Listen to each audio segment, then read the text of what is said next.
The name change they wanted was something that was completely original and more them than ever. They really wanted to step things up in a big way this time and figured they needed a band name that would encapsulate that. They spent months trying to figure out the best name for them, and Nightbreakers ended up as the winner. They felt like that name fit all of them and their new style very well. Now that they are all happy with their new name, they are super excited to start showing everyone all of the new things they've been working on over the past year. My name is Zach and I sing in the band IOH. So when we were thinking about our names when we first started this band, we were, trying to find who inspired us and, figure out who we were as a band. Over time we ended up settling on Infinity on High. And then a couple years passed and we decided, Infinity on High was inspired by a Fall Out Boy album of the same name, but we wanted to kind of think of something that was us and our own. All of our supporters had always just called us IOH because it was simple and it was catchy and they could just, chant it at shows. So when that kind of started to stick in our heads, we kind of loved the way that that felt to hear IOH. So we said, why don't we just be IOH? So that's kind of how the name came about. It started with a Fall Out Boy inspiration and it kind of evolved into something that was our own. Hi, I'm David. I play guitar in the band IOH. I'm Spencer and I play the bass for that same band. For us, the big inspiration was that, we listened to a lot of the same bands, which is the 1975 and stuff. And listening to those bands and the vibes they give off, that's just something we wanted to create. Also do something that's, original to us. And also seeing huge crowds from bigger bands really inspired me to want to be in front of those huge crowds.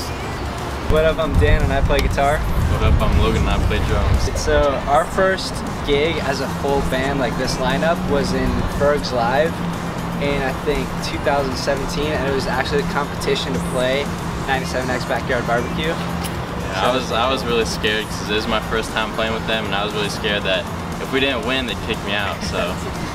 So our fans are a huge part of what we do. We don't even like to say the word fans, we like to say the word supporters, because honestly, fans has such a connotation where it gives off a bad vibe, but when you say supporters, it really hits home because it's your family's your supporters, your closest friends are your supporters, those people who wait in line for hours on end to come see you play, those are your supporters, and I just feel like that helps everyone kind of become a family, and that's kind of what we love to accomplish with our music. We want to build a family, we want to have this huge focus around the music and what we do. So I say one moment I'm very proud of is when we were able to go on tour for the first time around last year. It was a different kind of experience, different kind of way to actually play shows. My first practice with the band was in November of 2016, I think. Either 2016 or 17. And I was really nervous. At the time I only came to audition with 2 songs. And it wasn't really an audition, it was just hey, come jam with us. So the first time that we ever heard ourselves on the radio, it was actually 97X. They do this thing called Local Motion. And we were sitting by the pool, it was probably the summer of 16 or something like that.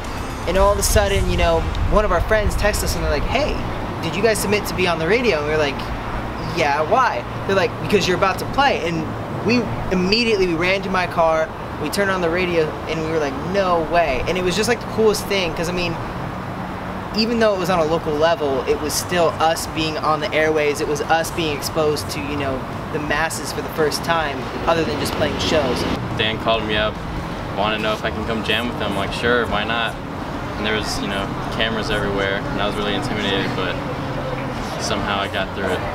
I had, friends and family in the area texting me hey, you guys are in the radio right now, and I'm like, I didn't even know that we had submitted for this, because Zach had done it and I didn't even know about it. And I was like, this is really cool actually, so it's definitely a really cool experience. So as Spencer mentioned, we went on our first tour last year, and we finally got to play our songs in different states. We went to Nashville, Georgia. It was just awesome to finally, start breaking out of the Florida market. We love our home base, we love to, play shows here, but it was cool to start spreading the word. It was cool to be in the van for, hours and hours and hours, just, really getting to know each other. It was a really cool experience. It was a lot of fun because we did other stuff besides just tour. Actually on our first tour we ended up going to the Smoky Mountains just because it was on the way to Nashville, and we ended up hiking that day. So we were doing stuff on the side as well, and it was the first time as a group we got to do that together. Yeah, it was really cool. We ended up finding Bigfoot in the mountains also. We did find Bigfoot. We did find Bigfoot. That was a cool experience. Band expedition. He wears size 11. Basically, we're just trying to take all of our favorite music and mesh it into something that is completely our own, something that people, it's familiar but different. So we're really, really excited to get it out there and see what people think of it.